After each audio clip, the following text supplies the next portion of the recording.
ನಮ್ಮ ಚಾನೆಲ್ನ ಆತ್ಮೀಯ ವೀಕ್ಷಕ ಬಾಂಧವರೇ ನಮಸ್ಕಾರ.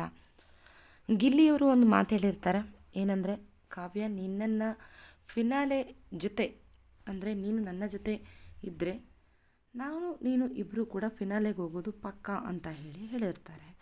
ಆಗ ಈ ಮಾತು ಎಲ್ಲ ಕಡೆ ಸುದ್ದಿ ಮಾಡುತ್ತೆ. ಬಿಗ್ ಬಾಸ್ ಮನೆ ಒಳಗಂತೂ ತುಂಬಾ ಚರ್ಚೆ ಕೂಡ ಆಗುತ್ತೆ, ಗಿಲ್ಲಿಯಿಂದ ಕಾವ್ಯ ಅಂತ ಹೇಳಿ. ಈ ಮಾತು ಈಗ ಹೊಡ್ತಾ ಇರಬೇಕಾದ್ರೆ ಕಾವ್ಯ ಅವರು ಎಷ್ಟೋ ಬಾರಿ ಗಿಲ್ಲಿಯಿಂದ ದೂರ ಉಳಿದು ಒಬ್ಬರೇ ತನ್ನ ಆಟವನ್ನು ಆಡಲು ಪ್ರಯತ್ನ ಮಾಡ್ತಾರೆ.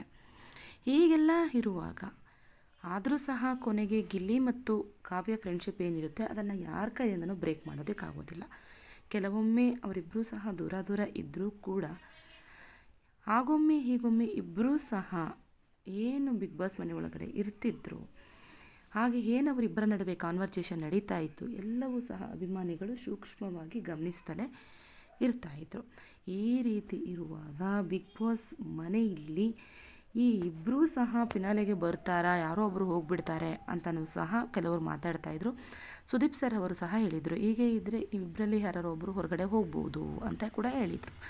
ಈ ರೀತಿ ಎಲ್ಲ ವಿಭಿನ್ನ ಅಭಿಪ್ರಾಯಗಳ ನಡುವೆಯೂ ಸಹ ಗಿಲ್ಲಿಯವರು ಹಾಗೂ ಕಾವ್ಯ ಅವರು ಫಿನಾಲೆಗೆ ಹೆಜ್ಜೆಯನ್ನು ಇಟ್ಟಿದ್ದಾರೆ. ಇಬ್ಬರು ಕೂಡ ಸೇಫ್ ಆಗಿ ಫಿನಾಲೆ ಹಂತವನ್ನು ತಲುಪಿಯಾಗಿದೆ. ಈಗ ಕಾವ್ಯ ಮತ್ತು ಗಿಲ್ಲಿಯವರು ಫಿನಾಲೆ ಹಂತದಲ್ಲಿ ಇದ್ದಾರೆ. ಇದು ನಿಜಕ್ಕೂ ಕೂಡ ಖುಷಿಯ ಕೂಡ ಆಗಿರುವಂಥದ್ದು.